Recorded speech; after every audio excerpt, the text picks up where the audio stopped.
Monsieur le président, messieurs les ministres, madame la présidente de commission, je ne sais pas si elle est là, madame la rapporteure, monsieur le rapporteur, mes chers collègues, tout d'abord, et comme mon collègue le faisait remarquer tout à l'heure, pour mon groupe, ce sera la même chose. Ma collègue Sonia de la Provôté viendra compléter mes propos sur les aspects urbanisme, centre-ville, centre-bourg.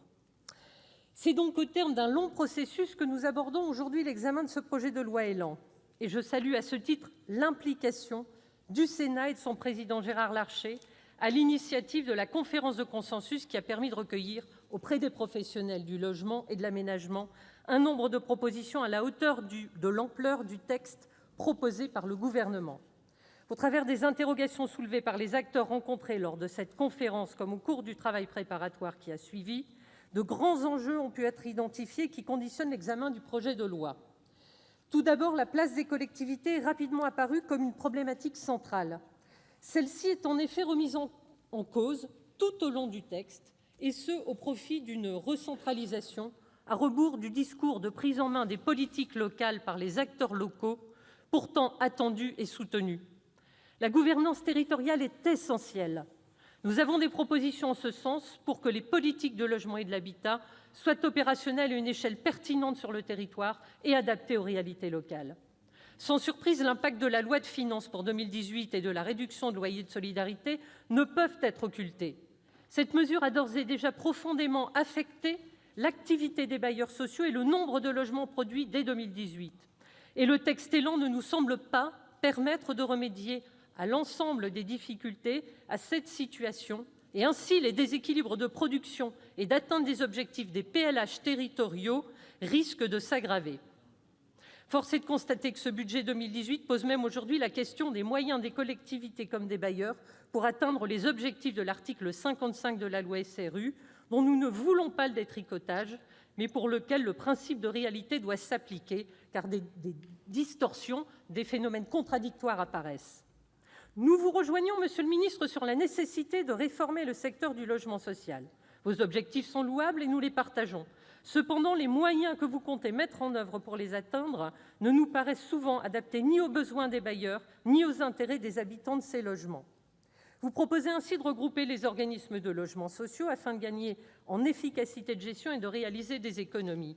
Or, vous risquez parfois de créer des structures surdimensionnées, sans prise avec les réalités fines de nos territoires, même si, comme vous l'avez rappelé, vous essayez d'infléchir les choses, et au détriment parfois d'écosystèmes cohérents et efficaces dans leur gestion, mais aussi des structures qui, pour certaines, fragilisées, pourraient se retrouver sans preneur dans des délais attendus, pour lesquels des amendements qui seront proposés, il me semble, sur plusieurs bancs, devraient être pris en considération. Vous proposez également de remédier à la baisse des aides publiques au logement en faisant de la vente du parc social un moyen de financement. Vous ouvrez la voie à une privatisation dangereuse du secteur. Vous fixez même un objectif annuel de vente à 40 000 logements sociaux par an, là où l'ensemble des bailleurs, vous l'avez rappelé, ne dépasse pas les 8 000 ventes faute de demande. Cette vente, par ailleurs, ne peut se réaliser dans une seule logique comptable, sans accompagnement des reprises de logements. Nous devons anticiper la constitution de copropriétés dégradées et être particulièrement vigilants. Vous proposez enfin, pour faciliter la mise en œuvre de ces mesures, de minimiser les possibilités de contrôle des élus locaux et en particulier du maire. C'est ne faire aucun cas du rôle central des collectivités dans le financement et la garantie du logement social, de l'importance des communes et des EPCI pour la viabilité du système. Et à juste titre, Dominique Estrosi a d'ailleurs introduit l'avis conforme des maires sur la vente des logements et c'était véritablement quelque chose qui nous paraissait essentiel.